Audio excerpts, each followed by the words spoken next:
The US is one of the wealthiest nations in the world. It ranks first based on total GDP and seventh based on GDP per capita.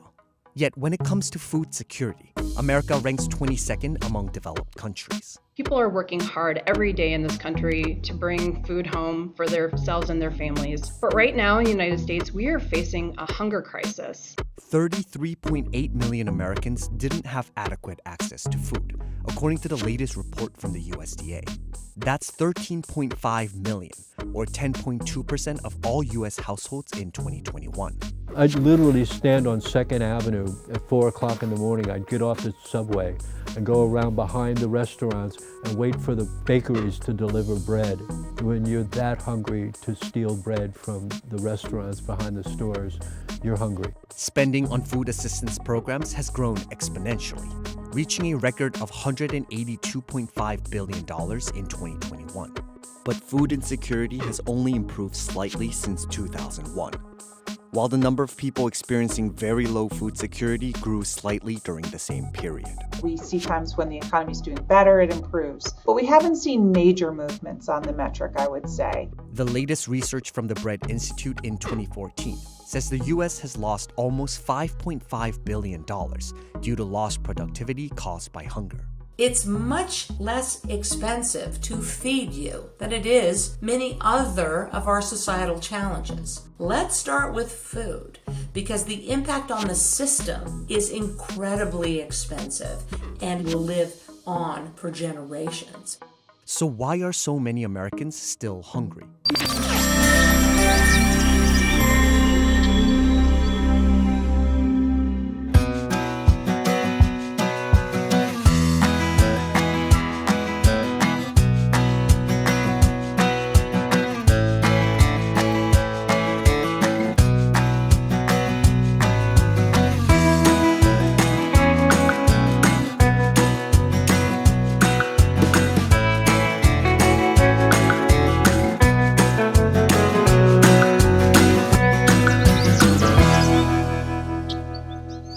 Hello everyone, welcome back to Seed Time and Harvest. This shade cover that has done our family so well over the summer with all the extreme heat that we faced is about to be turned into a greenhouse to provide a home for our summer plants to overwinter in. Stay tuned.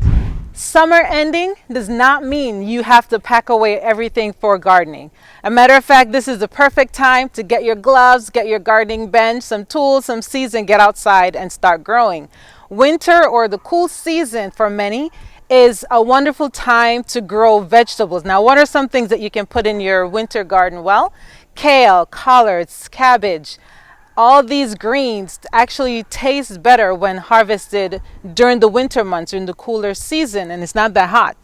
I like this greenhouse typically because of the frame. It's a lot more sturdy than the other greenhouses we've had in the past, and they're fairly inexpensive. I'll also add a link to a new one that we found that we may be trying that you can take a look to see if it's affordable for you. It's a 20 by 10 foot greenhouse, and this one is 8 feet high.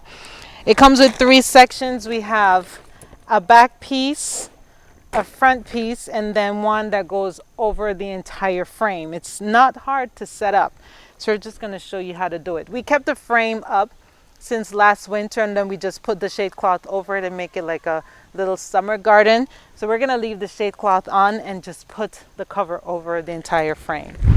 Here are the plants that we have in this section of our garden. Mostly what we want to preserve throughout the winter are our peppers. We have quite a few bell peppers here, banana peppers, and some other varieties, poblanos in the back, and the shishito, that pepper. It's not hot. 1 out of 10 is hot, but yes. We have peppers and the eggplants, sugarcane. We're going to bring in the bananas and the other fruit trees that I mentioned. Let's get the cover on since we may be running out of daylight soon.